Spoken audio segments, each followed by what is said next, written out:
आज आप मेरी बायोलॉजी क्लास में आपका बहुत सारा स्वागत है। मैं प्रिया मैम, आपकी बायोलॉजी टीचर, आज आपको एकदम बेसिक से शुरुआत करने जा रही हूँ। यानी कि हम लोग आज सेल की पूरा स्ट्रक्चर देखेंगे, सेल का कैसे डिस्कवरी हुई है इसके बारे में आज हम लोग समझेंगे। तो जैसे कि आप लोग देख रहे हैं कि चैप्टर है the fundamental unit of life, cell. अच्छा, ये जो चैप्टर है आपको 9th में भी मिलेगा, आपको 11th में भी फुल चैप्टर मिलेगा। और इस चैप्टर की शुरुआत से ही 9th से जब आप कोर्स शुरुआत करते हैं तो ये फर्स्ट चैप्टर इसीलिए होता है क्योंकि सेल जो है वो सभी बॉडी की जो है वो यूनिट है, तो इसलिए हम लोग आज ये पहला टॉपिक ले रहे हैं। तो देखिए, fundamental unit of life that is cell. It was first discovered by Robert Hooke in 1665 और ये जो है एक स्लाइस ऑफ कॉर्क में डिस्कवर हुई थी। स्लाइस ऑफ कॉर्क कहने का सेंस है कि जैसे कॉर्क का वैसे तो एक अपना पेड़ ही होता है, और आपको पता है कि जो केमिस्ट्री लैब में आपने काफी सारी ग्लास बॉटल्स देखी होंगी, उनके ऊपर जो डॉट लगे होते हैं वो भी कॉर्क के बने होते हैं। लेकिन अगर सिंपल लैंग्वेज में या सिंपली अपने एटमॉस्फेयर में आप कॉर्क को देखना चाहते हैं तो जो भी बार्क होती है किसी भी ट्री के ऊपर की जो कवरिंग है, छाल जिसको आप कहते हैं, तो उससे भी ये डॉट बनाई जाती है। तो उसी कॉर्क की कटिंग में इन्होंने जो है सेल को डिस्कवर किया था, और वो एक डेड सेल थी। यानी कि जो कि सेल जिसकी वजह से हम लिविंग हैं, सोचिए कि उसको सबसे पहली बार जिसने डिस्कवर किया उसको as a dead cell discover किया। और डेड सेल, और इसमें देखिए इसको जो है इन्होंने सेलुला कहा। क्यों? क्योंकि सेलुला एक लैटिन वर्ड है जिसका मीनिंग है सेल, और जिसको सिंपल इंग्लिश में हम लोग कहते हैं अ लिटिल रूम। आपको पता भी है कि जो जेल होते हैं वहां पे जो छोटे छोटे रूम्स होते हैं उनको भी हम इसीलिए सेल ही कहते हैं, क्योंकि उन्होंने जब स्लाइस किया कॉर्क को तो उनको छोटे छोटे से हेक्सागोनल स्ट्रक्चर्स दिखे, जैसे बी हाइव होता है। देखिए मैंने यहाँ पे ड्रॉ भी किया हुआ है, सिंपल हेक्सागोनल स्ट्रक्चर। इसके अलावा उन्होंने इसमें कुछ भी नहीं देखा, लेकिन फिर भी एक उन्होंने डायनेमिक शुरुआत कर दी, एक नए एरा की शुरुआत कर दी कि हमारी बॉडी की बेसिक यूनिट को उन्होंने खोज लिया। ये अपने आप में भी एक बहुत बड़ी डिस्कवरी है, क्योंकि आगे जितनी भी डिस्कवरीज हो रही हैं वो इसके बेसिस पे हो रही हैं। देन आप देखिए, स्टडी ऑफ सेल को साइटोलॉजी कहते हैं या सेलुलोलॉजी भी कई लोग कह देते हैं। तो सिंपली साइटोन मीन्स होता है सेल, और फादर ऑफ साइटोलॉजी क्योंकि इन्होंने डिस्कवर किया था तो ऑब्वियसली हम रॉबर्ट हुक को ही इसका क्रेडिट देंगे और उनको फादर ऑफ साइटोलॉजी कहेंगे। ओके बच्चों, यहां तक किसी को कोई भी प्रॉब्लम है तो आप कमेंट सेक्शन में जरूर मेंशन करिएगा कि कहां पर आपको क्या चीजें और ज्यादा एड ऑन चाहिए, तो प्लीज कमेंट करके बताएं। नेक्स्ट पेज पे चलते हैं। अब बात आती है कि जब मैं बार बार कह रही हूं कि सेल जो है वो हमारी लिविंग बॉडी का बेसिक यूनिट है, बेसिक यूनिट है, तो कौन सी ऐसी चीज है जो उसको लिविंग बनाती है, एक्चुअली लिविंग बनाती है? तो वो है हमारे पास एक living substance that is known as protoplasm. Protoplasm को टी हक्सले ने फिजिकल बेसिस ऑफ लाइफ भी कहा था।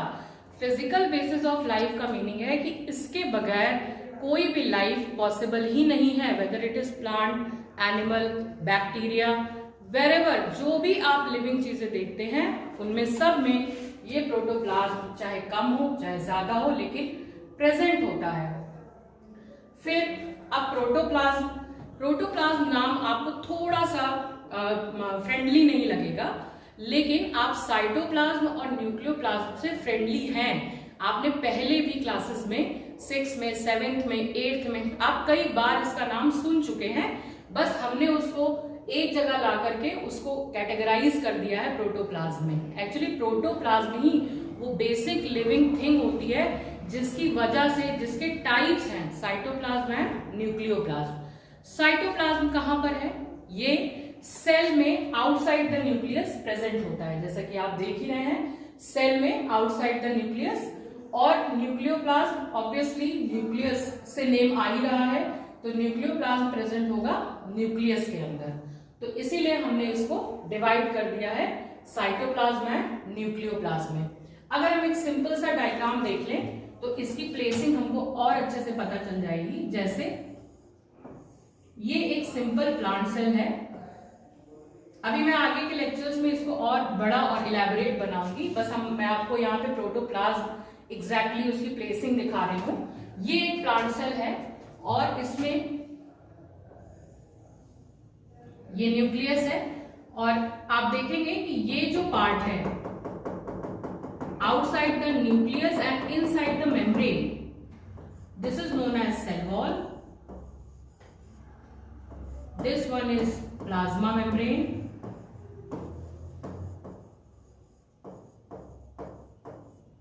and this dotted material is known as cytoplasm. Inside the nucleus, some chromosomes are present and जो मुझे आपको बताना है वो एक्चुअली यही है जिसको आप कहेंगे न्यूक्लियोप्लाज्म. तो इस तरह आपने देख लिया कि साइटोप्लाज्म और न्यूक्लियोप्लाज्म कहां पर प्रेजेंट है. Cytoplasm inside the plasma membrane and outside the nucleus and nucleoplasm inside the nucleus. But ये दोनों जो है मिलकर ही प्रोटोप्लाज्म बनते हैं. जैसे जब बात करेंगे कि अंडा आया या मुर्गी, तो इसमें बड़ा ही ज्यादा कॉन्फ्लिक्ट होता है. कोई कहेगा अरे मुर्गी के बगैर अंडा कैसे आ सकता है, तो हम कहेंगे एज अ बायोलॉजी टीचर हम कहेंगे नहीं, पहले तो अंडा आया, पहले तो सेल ही बनेगा ना. पहले कैसे कोई ह्यूमन बन सकता है या कोई मैमल बन सकता है या कोई बर्ड बन सकती है. तो ये जो मेरा पॉइंट ऑफ व्यू है कि पहले मुर्गी आया या अंडा, इसको समझने के लिए हमको थोड़ा नेक्स्ट पेज पे जाना पड़ेगा. तो देखिए, हाँ, यहाँ पे एक चीज और मेंशन कर देते हैं कि ये जो प्रोटोप्लाज्म टर्म है ये किसने दिया. ये दिया परकिंजे ने इन 1839. सोचिए कि सेल डिस्कवर हो रही है 1665 में और इसका जो बेसिक लिविंग फीचर है जिसकी वजह से ये लिविंग हो रहा है उसको नाम मिलने में लग गए कितने साल, 150-200 साल से ज्यादा लग गए. 1839 में उसको जाके नाम मिला है. अभी आप आगे देखेंगे कि सेल थ्योरी भी इसी समय में रिलीज हो रही है. तो सोचिए जो रिसर्चेस आज हम पेपर पे या यूट्यूब के माध्यम से इतनी इजी वे में पढ़ते हैं, वो कितना मतलब उसको साइंटिस्ट को निकालने में कितना समय लग गया, कितनी मेहनत उन्होंने की. तो आइए बच्चों, हम लोग आगे देखते हैं कि आपको आगे क्या मैटर मिलने वाला है. तो अब हम लोग थोड़ी सी बात कर लेते हैं कि हम लोग बार बार नॉन लिविंग की बात कर चुके कि नॉन लिविंग सेल जो है डिस्कवर हो गई. तो फिर दिमाग में ये भी क्वेश्चन आता है कि अच्छा नॉन लिविंग डिस्कवर हो गई तो लिविंग कैसे डिस्कवर हुई. तो लिविंग सेल जो थी वो सबसे पहली बार एंटोन वॉन लीवेनहॉक ने 1674 में इसको डिस्कवर किया. और इन्होंने ऐसा नहीं था कि एकदम से इन्होंने डिस्कवर कर लिया. एक्चुअली ये कंपाउंड माइक्रोस्कोप बना रहे थे और ये उसमें सक्सेसफुल भी हो गए. अच्छा, माइक्रोस्कोप क्या है? माइक्रोस्कोप किसी भी छोटी चीज को मैग्नीफाई करके दिखाता है. हम सब माइक्रोस्कोप के बारे में कहीं ना कहीं या तो हमने अपने स्कूल में देखा है या हमने टीवी पे भी देखा है, आपने मोबाइल पे भी बहुत सारे ऐसे फीचर्स देखे होंगे. बहुत सारे जैसे आप मोबाइल पे जूम करते हैं तो वैसे ही जो आपका माइक्रोस्कोप है वो भी जूम करता है किसी भी छोटी चीज को जो कि हम नेकेड आई से नहीं देख सकते हैं. तो वैसे तो गैलीलियो ने, आपने शायद ये स्टोरी सुनी हो कि गैलीलियो ने वैसे तो चांद और तारों को देखा था. उसने तो बांस को जोड़ जोड़कर एक बड़ा सा माइक्रोस्कोप बनाया था. लेकिन अब हमको जब जमीन पे जो चीजें देखनी है, जो चीजें हमको प्रेजेंट एटमॉस्फेयर में देखनी है, तो उसमें तो इस तरह से आप देखिए कि जब हमको एटमॉस्फेयर में कोई भी बहुत ही माइन्यूट सी चीज देखनी होती है तो माइक्रोस्कोप एक अच्छा माध्यम है जिसकी वजह से हम उसको आसानी से देख सकते हैं. तो ये एक बड़ी डिस्कवरी थी जो कि एंटोन वॉन लीवेनहॉक ने किया. और फिर उन्होंने पॉन्ड वाटर लेकर के, क्योंकि पॉन्ड वाटर में बहुत सारे माइक्रो ऑर्गेनिजम्स लाइक बैक्टीरिया है, प्लैंटन है, जूओप्लैंक्टन्स हैं, तो ये सारी चीजें बहुत आसानी से मिल जाती हैं. तो उन्होंने उसी में लिविंग सेल्स को देखा. और लिविंग सेल्स देखने के बाद फिर आगे उन्होंने उसके लिए बताया भी कि जो जितनी भी जो सेल्स हैं जो लिविंग हैं वो प्रोटोप्लाज्म की वजह से लिविंग है. और उसी पे आगे फिर डिस्कवरी होती चली गई कि प्रोटोप्लाज्म जो है वो एक लिविंग बेसिस ऑफ लाइफ है. फिर यही बात आती है कि फिर न्यूक्लियस को, ये थोड़े से जो है फैक्चुअल पॉइंट्स हैं जो कि पेपर में बहुत पूछे जाते हैं, एमसीक्यूज में बहुत पूछे जाते हैं, जहां पे आप ध्यान देंगे कि न्यूक्लियस को सबसे पहली बार डिस्कवर कौन कर रहे हैं? Robert brown. बच्चों यहाँ ध्यान रखिएगा, रॉबर्ट हुक पहले थे, रॉबर्ट ब्राउन बाद में आ रहे हैं जो न्यूक्लियस को डिस्कवर कर रहे हैं 1831 में.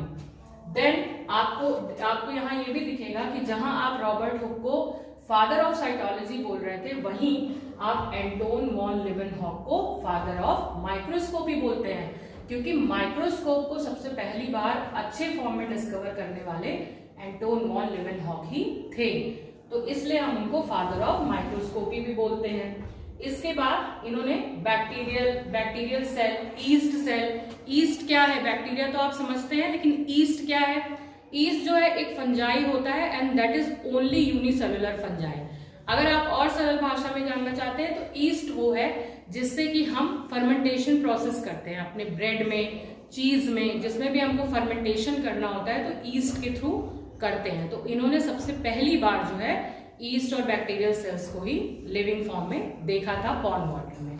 ठीक बच्चों, यहां तक जो है अभी हम लोग सिर्फ फैक्चुअल पॉइंट्स पे बात कर रहे हैं कि एक्चुअली सेल कैसे आई और उसमें उसको लाने, उसके बारे में हमको बताने में किन किन साइंटिस्ट का योगदान था। आगे देखते हैं। अब बात आती है कि क्योंकि माइक्रोस्कोप की बात आ रही है तो यहाँ पे हम लोग थोड़ी सी बात कर लेते हैं कि माइक्रोस्कोप जो कंपाउंड माइक्रोस्कोप था उसका थोड़ा एडवांस फॉर्म भी आया। तो दो साइंटिस्ट थे, यहाँ पे Ernst Ruska and Max Knoll. इन्होंने 1930 से ये काम कर रहे थे माइक्रोस्कोप के ऊपर और इन्होंने इलेक्ट्रॉन माइक्रोस्कोप को बनाया। इलेक्ट्रॉन माइक्रोस्कोप में हम इलेक्ट्रॉन बीम का यूज करते हैं किसी भी माइन्यूट थिंग को, किसी भी ऐसी थिंग को जो हम नेकेड आई से नहीं देख सकते उसको मैग्नीफाई करने के लिए। इलेक्ट्रॉन जैसे कंपाउंड माइक्रोस्कोप को हम लाइट माइक्रोस्कोप भी कह देते हैं क्योंकि वहां पे हम सिंपल जो हमारे रूम में लाइट होती है या सनलाइट होती है उसमें हम किसी भी चीज को देखते हैं। लेकिन इलेक्ट्रॉन माइक्रोस्कोप का फीचर है कि हम उसमें इलेक्ट्रॉन की बीम के थ्रू जो है वो किसी भी चीज को मैग्नीफाई कर पाते हैं और उसमें हमको ज्यादा स्ट्रक्चर्स दिखते हैं। आज आप जो अल्ट्रा स्ट्रक्चर सेल और प्लांट सेल और एनिमल सेल का बनाते हो वो एक्चुअली जो है वो इलेक्ट्रॉन माइक्रोस्कोप की वजह से ही पॉसिबल हो पाया है। और इलेक्ट्रॉन माइक्रोस्कोप को इन्होंने 1930s में बनाना स्टार्ट किया था और उसको रिफाइन करते करते करते करते मार्केट में इन्होंने 1940s में लेके आए। तो सोचिए कि उस पर कितना काम हुआ। और आज जो बड़ी लैब्स होती है वहां आपको इलेक्ट्रॉन माइक्रोस्कोप जरूर मिलेंगे। रिसर्च लैब्स में इलेक्ट्रॉन माइक्रोस्कोप का बहुत ही ज्यादा यूज है। लेकिन बात यह है कि क्वेश्चन क्या है, क्वेश्चन आपको जो पूछा जाता है वो मेनली ये पूछा जाता है what do you know about या what do you mean by microscope. तो anything that magnifies the small things which we can not see with our naked eyes, that is microscope. It may be compound microscope और electron microscope. Okay बच्चों, then अब हम लोग अपने main topic जहां से कि अब थ्योरी स्टार्ट होगी कि एक्चुअली सेल को किस तरह से हमको पढ़ना है या किस तरह से हम उसको डिफाइन आगे करेंगे उस पर आ जाते हैं। तो यहाँ पे सबसे पहले स्टार्ट करेंगे cell theory which was given by Schleiden and Schwann. Actually Schleiden जो थे वो 1838 से ही सेल थ्योरी पे काम कर रहे थे, फिर 1839 में शॉन ने उनको आकर ज्वाइन किया। इसीलिए यहाँ पे आपको दो डेट्स दिखाई दे रही हैं, 1838 एंड 1839। कई बार बच्चे कंफ्यूज हो जाते हैं कि एमसीक्यू में अगर ये डेट्स आ जाती हैं तो हमको क्या एप्रोप्रिएट डेट डालनी चाहिए। तो आपको जो है अगर 1838 आ रहा है तब भी आपका सही है, 39 आ रहा है तब भी सही है। एनसीईआरटी के हिसाब से अगर आप ध्यान देंगे तो 1839 is the appropriate answer. Okay बच्चों, तो यहाँ पे जो सबसे पहली बात सेल थ्योरी में कंक्लूड की जाती है वो ये है that all living beings are made up of cell. बिना सेल के कोई लिविंग हो ही नहीं सकता है। इसका रीजन हम आपको पहले दूसरे पेज पे दे चुके हैं, हम एक बार फिर से बैक सुझाते हैं तो आपको याद आ जाएगा। ये देखिए, protoplasm, because it is physical basis of life. कोई भी लाइफ जो है वो प्रोटोप्लाज्म के बगैर पॉसिबल ही नहीं है। और प्रोटोप्लाज्म कहां प्रेजेंट है? सेल में प्रेजेंट है। नेक्स्ट हम लोग फिर चलते हैं। तो हम लोग बात कर रहे थे that all living beings are made up of cells. कोई भी हो, बैक्टीरिया, ईस्ट, हाँ यहाँ पे हम लोग एक चीज को थोड़ा सा यहाँ पे एक्सक्लूड करेंगे कि वायरसेस को हम इस सीरीज में नहीं रखेंगे। Viruses are the connecting link between living and non living. वैसे तो वो एटमॉस्फेयर में नॉन लिविंग होते हैं, लेकिन जैसे ही कोई लिविंग बॉडी मिलती है वो तुरंत लिविंग हो जाते हैं। क्यों? Because of presence of RNA. Most of the time it is RNA, but sometimes it may be DNA also. तो जब हम थ्योरी के फॉर्म में जा रहे हैं तो जो नेक्स्ट हमारी पॉइंट आ रहा है कि जितनी भी सेल्स होती हैं उनका केमिकल कंपोजिशन और मेटाबॉलिक एक्टिविटीज ये बिल्कुल सेम होता है। केमिकल कंपोजिशन कहने का मतलब है जैसे हम लोग कहते हैं ना कि हमारी बॉडी जो है वो कार्बन, हाइड्रोजन, ऑक्सीजन, नाइट्रोजन इससे बनती है, तो एक्चुअली इसी से बनती है और सेल भी इसी से बना होता है, चाहे वो प्लांट का हो और चाहे एनिमल का हो। आप यहाँ पे लिख भी सकते हैं कार्बन, हाइड्रोजन, ऑक्सीजन, नाइट्रोजन, ये सब कॉमन एलिमेंट्स हैं जिससे हमारी बॉडी फॉर्म होती है, क्योंकि हमारी बॉडी का बेसिक यूनिट सेल है। और सारी जो मेटाबॉलिक एक्टिविटीज होती हैं वो भी सेम है। एक सिंगल सेल भी रेस्पिरेशन करती है, रिप्रोडक्शन करती है, और एक मल्टी सेल भी करती है। तो यहाँ पर जितने भी मेटाबॉलिक एक्टिविटीज हैं like respiration, even digestion, even excretion, और भी ऐसे यहाँ पे आप रिप्रोडक्शन भी जोड़ सकते हैं। ये सभी एक्चुअली बेसिक लाइफ एक्टिविटीज हैं जो कि हर लिविंग बीइंग करता है। तो ये क्या है, ये सभी आपकी मेटाबॉलिक एक्टिविटीज हैं, और ये सभी चाहे वो प्लांट सेल हो चाहे एनिमल सेल हो सब में एक जैसी ही होती है। जितने भी नॉन लिविंग सेल्स हैं सब में ये सारी एक्टिविटीज सेम मिलेंगी। Then all the functions in the organisms is due to the interactions between the cells। इसका क्या मतलब है, अब देखिए क्योंकि एक सेल जो है वो सारा काम करने में एफिशिएंट होती है, तो ये आपस में अब हमारी बॉडी जो है वो ऑर्गेनाइज्ड है। जैसे ये टॉपिक जो इसकी बात कर रहे हैं वो अभी हम लोग यूनिसेलुलर और मल्टीसेलुलर्स में उसको आगे बहुत इलैबोरेट करके पढ़ेंगे, लेकिन यहाँ पे आप एक जस्ट में समझ लीजिए कि क्योंकि हमारी बॉडी सेल के ग्रुप से बनती है तो क्या अलग सेल जो है सारी सेल्स क्या अलग अलग फंक्शन करेंगी? नहीं, वो ग्रुप होकर अपने फंक्शंस को बांट लेंगी। ठीक उसी तरह जैसे घर में हम अपना काम बांट लेते हैं, पापा कुछ काम कर रहे हैं, मम्मा कुछ कर रही हैं, बच्चे कुछ कर रहे हैं, उसी तरह सेल्स भी आपस में इंटरेक्शन करके अपने काम को डिवाइड कर लेती हैं। जैसे डाइजेशन में सेल्स डाइजेशन का काम करेंगी, रेस्पिरेटरी सेल्स लंग्स में रेस्पिरेशन का काम करेंगी, उसी तरह ये आपस में इंटरेक्शन करके अपने काम को ऑर्गेनाइज कर लेती हैं। इसका ये मीनिंग है। फिर जो लास्ट पॉइंट आता है ये काफी फनी भी है और आपको सुनकर इसके बारे में बहुत मजा भी आने वाला है कि cell could be generated spontaneously like a crystal. कि आपको लगता होगा कि जो पहली सेल बनी थी वो कहां से आई थी। एक्चुअली सेल को बनाने में जैसे कि हम लोगों ने देखा ही कि ये जो कॉम्पोजिशन है वो है carbon, hydrogen, oxygen and nitrogen. तो एटमॉस्फेयर में तो ये सारी चीजें हमारे पास प्रेजेंट ही हैं। तो जब भी ये सारी चीजें मिलती हैं तो एक लिविंग स्ट्रक्चर फॉर्म हो जाता है जिसको हम कहते हैं सेल, जो कि प्रोटोप्लाज्म ही बनाएगा। तो इसी तरह सेल भी जो है वो स्पॉन्टेनियसली बन सकती है। तो ऐसा नहीं है कि हाँ सेल जो है वो बनने में कोई बहुत बड़ा रॉकेट साइंस है, बट हाँ इसका बेसिक फॉर्म ये है कि ये कार्बन, हाइड्रोजन, ऑक्सीजन और नाइट्रोजन के थ्रू बन जाएगी। हालांकि ये प्रोसेस जितना इजी मैं आपको बता रही हूँ इतना इजी होता नहीं है। इसको हम लोग एक ओरिजिन ऑफ लाइफ करके आता है एक चैप्टर, वो है तो 12th में, लेकिन मैं चाहूंगी जो मेरा नेक्स्ट वीडियो होगा हम लोग इसमें जरूर उसकी बात करेंगे।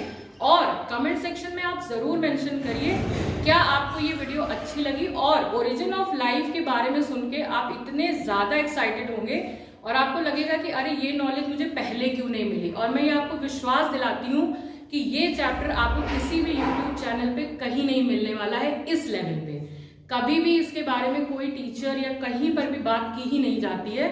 ये मेरा एक बिल्कुल ही कह सकते हैं एकदम न्यू टॉपिक होगा, ओरिजिन ऑफ लाइफ, और ये मैं आपसे वादा करती हूँ कि नेक्स्ट वीडियो में जरूर इसको लेकर आऊंगी। थैंक यू सो मच बच्चों इतना साथ देने के लिए।